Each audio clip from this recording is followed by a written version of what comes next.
My sister sternly announced, "We no longer need you here. Please leave the place where you work from home. You're just living off us," with a tone that signaled she was done discussing it. My parents joined in, singing the same tune in unison, "Get out. We're tired of you and your dog always being in the way." "If that's how you feel, I'll just do what I want," I replied, my mind already plotting my next steps. "Let me introduce myself. I'm Lisa, a 41-year-old single woman working as a freelance web designer. I can do my job from anywhere thanks to the internet and my home setup. I have my own space to work in, and I enjoy the freedom of managing my own time." Despite loving my job, my life was disrupted 5 years ago when my parents suddenly decided to visit me without notice. As soon as they walked into my house, they began to look around and soon started a conversation that hinted at major changes ahead. "This house is quite spacious, Lisa," my mother observed, looking around. "It almost seems like we could live here too." "And there's even a spare room," my father added. "It seems a waste for Lisa to live in such a big house all by herself." Without asking me, my parents had made up their minds in their typical manner. They seemed to think moving in with me was settled without even considering what I might want. I had never planned to live with them, and I made my position very clear. "Hold on a moment, I have no desire to live with you," I said, puzzled by their assumption. "What are you even suggesting?" My father's face flushed red with anger as he sharply retorted, "You've taken over this house, claiming it was from your Uncle Michael, and you're trying to claim it as your own. There's a limit to how low you can go." I tried to set the record straight. I didn't take it over. I had a proper discussion with Uncle Michael, and he willingly transferred it to me, I explained. Despite my protests, my parents had already decided to move in. They insisted, "Our old house is falling apart, and it's no longer suitable for us to live there." Given that my mother didn't work and my father's income wasn't enough to cover major repairs, they saw no other option but to move into the house I had inherited from my Uncle Michael. Faced with their difficult situation, I couldn't just leave them homeless, so I reluctantly agreed to let them move in. Once they settled in, however, they didn't hesitate to make sarcastic remarks. "Hey Lisa, you're already in your 40s, aren't you? Don't you have any plans of getting married?" They would taunt, always pointing out my single status. I find great satisfaction in my work and am truly content with my life. Yet the people around me often express concerns about my relationship prospects. They suggest that I should follow in my sister's footsteps, who has taken a different path in life. Contrary to their expectations, my sister's married life has faced its own challenges. Nevertheless, I remain unfazed, reassuring them that I'm perfectly fine with how things are. It was during one such discussion that my mother, who had been eavesdropping, decided to butt in. "Hey, don't speak ill of your sister like that. Unlike you, she's married and even has a stable job at a company," she interrupted. Defending my own choices, I replied, "I might not be married, but I am doing a respectable job too." My mother wasn't convinced and continued her criticisms. "You're always just messing around on your computer.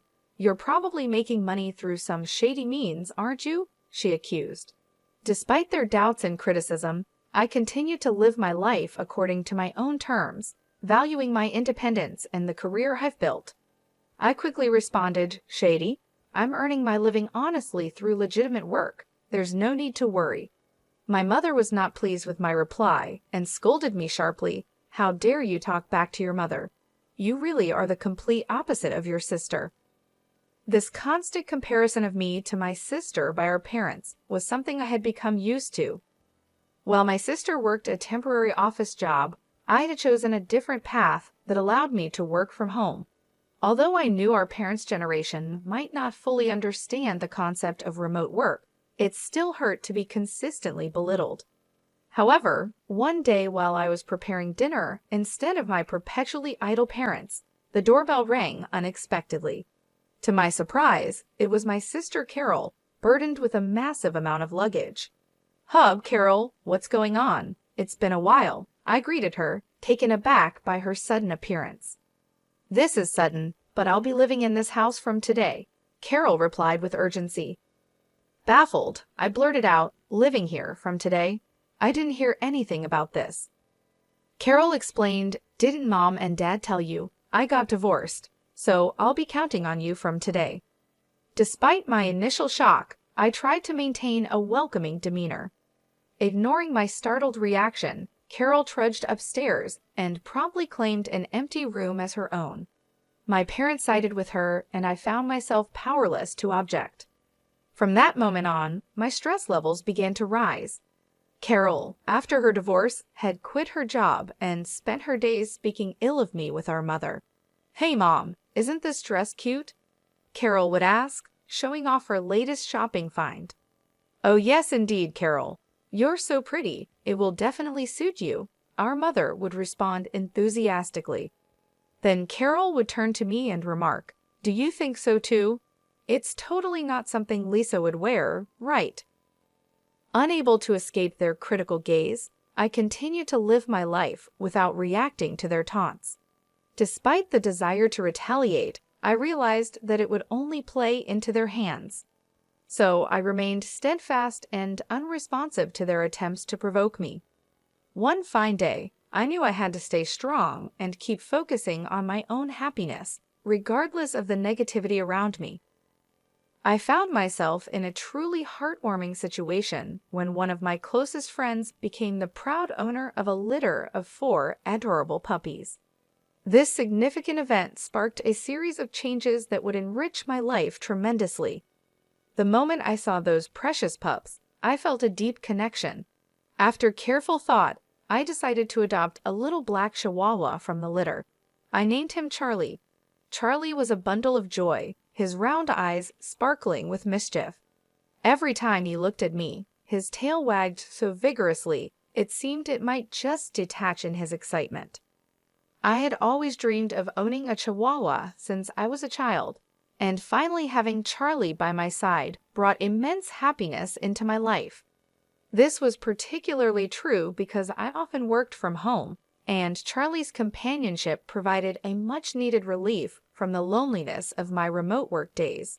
"From today onwards, you're Charlie, okay?" "Woof," I declared to him, solidifying our bond.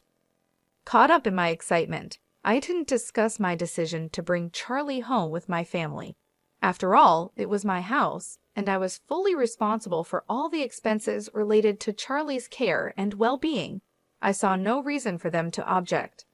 However, as soon as I introduced Charlie to my family, my parents and my sister Carol began voicing their concerns.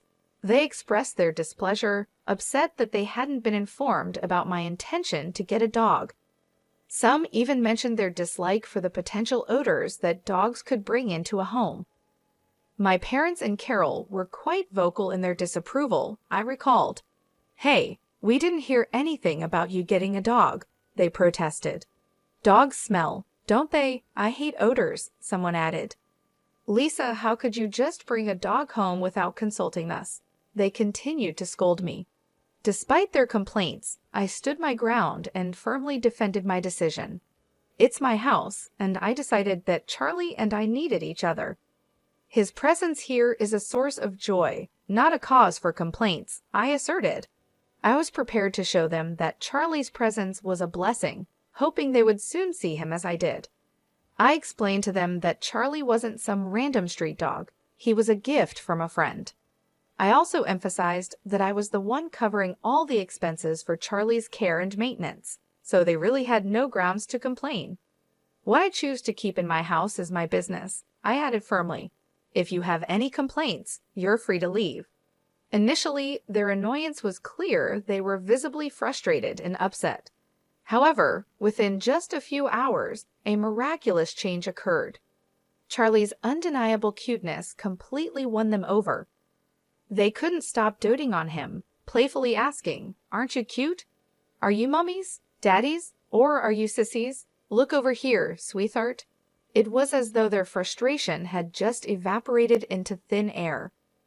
My entire family had fallen head over heels in love with Charlie, and his presence managed to bring about a remarkable transformation in their attitudes. From that point on, our home was filled with constant adoration for Charlie. Thanks to him, the previous hostility directed towards me began to fade, and I was able to enjoy relatively calm and harmonious days with my family. However, as life tends to go, a disruptive event occurred one day that broke the peace we had come to enjoy. While I was out running an errand, I received an urgent call from my sister, Carol. She sounded agitated and demanded, "Come back home now." Startled by her urgent shout, I asked her what had happened. She unleashed her frustration over the phone, shouting back, "It's not what happened. It's what Charlie did. He did his business on my clothes. What if they smell?" I tried to calm her down, saying, "Oh, just wash them quickly and they'll be fine. And isn't it your fault for leaving your clothes all over the floor?" Carol retorted, "What? It's my fault? It's your poor training that's to blame." I sighed, realizing that this was just a minor hiccup. "Enough, Carol. Charlie is still a puppy, you know. If you take him out for a walk, he won't do his business at home. You said you were excited to walk Charlie today, didn't you? Did you actually take him?" I had originally planned to take Charlie for a walk later in the day, but I didn't realize this decision would trigger a series of events that would throw my family into chaos. The core issue was that I hadn't fully trained Charlie, our beloved dog, and the consequences of this oversight were about to unravel. When I returned home, I walked into a home filled with tension.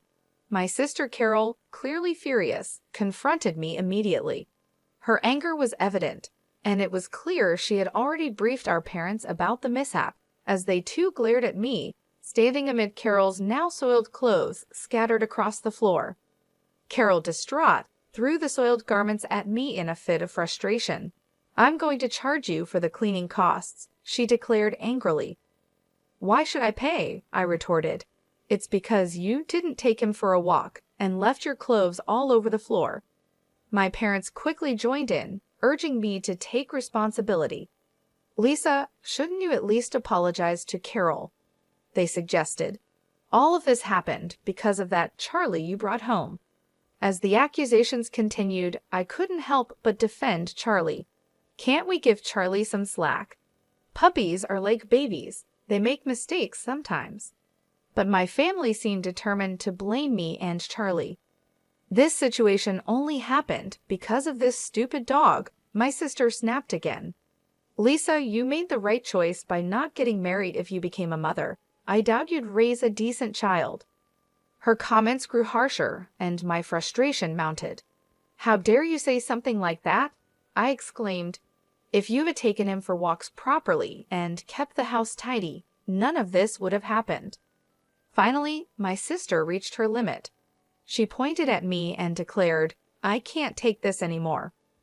The situation had escalated beyond simple pet mishaps to personal attacks, revealing deeper family tensions.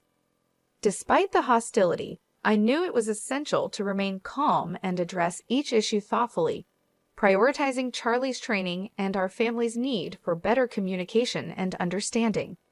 "I don't need you or this dumb dog. Get out of this house." The words struck me like a ton of bricks. "What?" I stammered in disbelief. "Didn't you hear me? I said get out. We don't need a home-wrecking freeloader here," my sister continued harshly. Her accusation cut deeply, especially since she knew all too well that I was currently without a job. I was stunned. Who did they think was covering the household expenses? It was me. As I stood there, bewildered by my sister's outrageous claims, even my parents joined in, supporting her view. "That's right, Lisa. Leave this house. Your presence only makes us feel worse," they echoed. I had reached my breaking point. "You're all jinxes. Just get out," they shouted together, their voices echoing off the walls. "That's it. I've reached my limit," I finally burst out. "If this is how it's going to be, just wait." With that declaration, I decided to take control of the situation. I quickly packed my belongings and left the house with Charlie wrapped in a towel. As I walked away, thoughts of revenge flickered through my mind, but I knew this saga was far from over. A few days later, as expected, My sister reached out to me in a panic. "Lisa, help! What happened to the house all of a sudden?" she asked, her voice filled with anxiety and desperation. Curious about this new twist in our ongoing family drama, I inquired, "What happened? Why do we suddenly have to leave?" "We were told to leave by the end of this month," she replied, her voice trembling with stress. The realization hit me hard, and I couldn't help but wonder if this was the universe's way of teaching my family a lesson about compassion and understanding. "Ah, so what's the problem here? Why do we suddenly have to leave?" Carol's voice quivered as she struggled to grasp the situation. "I've made the decision to sell the house," I told her firmly. I stated calmly, and Carol froze, disbelief clear in her trembling voice. "What do you mean you've decided to sell it? You don't have the authority," she stammered. "A month ago, the house officially became mine, a fact I had kept to myself until now," I explained. "Yes, I received the house from Uncle Michael, and the title is in my name," I revealed, causing Carol to react with shock. "You're kidding, right?" Her skepticism was evident. "Even if the title was transferred to you by Uncle Michael, you can't just sell it like that," she argued. "I understand your concern," I reassured her, "but right after you told me to leave, I consulted with Uncle Michael. He made it clear that the house is mine now, Lisa. He told me to do what I want and suggested I get away from the family as soon as possible." Carol was taken aback, struggling to process this unexpected revelation. "What? No way," she muttered. As our conversation continued, I suspected my parents might be listening in through the phone's speaker. Soon enough, they began to voice their objections. "Hey, Lisa, cut it out.